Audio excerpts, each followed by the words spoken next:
Hi అండి, welcome to my channel. ఈరోజు recipe వచ్చిందే అన్నం బొరుగులు. అన్నం బొరుగులా? ఇవేంటివి ఇవి విచిత్రంగా ఉన్నాయి అనుకుంటున్నారా? కాదండోయ్, ఇది పాతకాలం నాటి రెసిపీ. అంటే మన అమ్మమ్మలు చేసుకునేటువంటి రెసిపీ అండి. ఇది ఎలా చేయాలంటే అన్నం పడేయకుండా మిగిలిపోయిన అన్నాన్ని ఇలా ఎండబెట్టుకొని వాడుకునే అన్నం బొరుగులు. ఇవి ఎలా చేయాలో చెప్పేస్తా రండి మరి. ఫస్ట్ పెనం పెట్టుకొని దాంట్లోకి మనకు అవసరమైనన్ని ఈ బియ్యాన్ని యాడ్ చేసుకోవాలండి. మనకి ఎన్ని కావాలో ఎన్ని తినగలుగుతామో అన్ని యాడ్ చేసుకొని తర్వాత ఈ బియ్యంలోకి కొద్దిగా ఆయిల్ వేయాలండి. కొద్దిగా అంటే మరి కొద్దిగా కాదు, కొద్దిగా ఎక్కువగానే వేయాలి.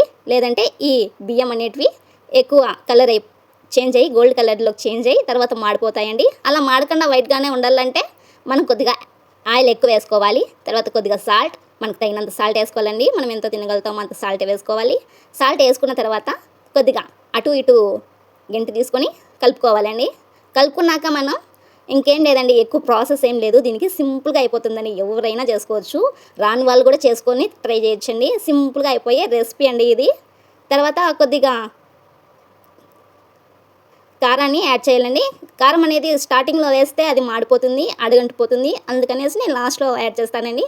దించే ముందు మనకి అవసరమైనంత కొద్దిగా యాడ్ చేసుకుని కలుపుకొని దింపేస్తే చాలండి. అంతేనండి. ఇదేమి పెద్ద రెసిపీ ఏం కాదు, సింపుల్గా అయిపోయే చిన్న రెసిపీ అంతేనండి. పాతకాలం నాటి అన్నం బొరుగులు రెసిపీ అండి. నచ్చినట్లయితే లైక్ చేయండి, సబ్స్క్రైబ్ చేయండి, కామెంట్ చేయండి.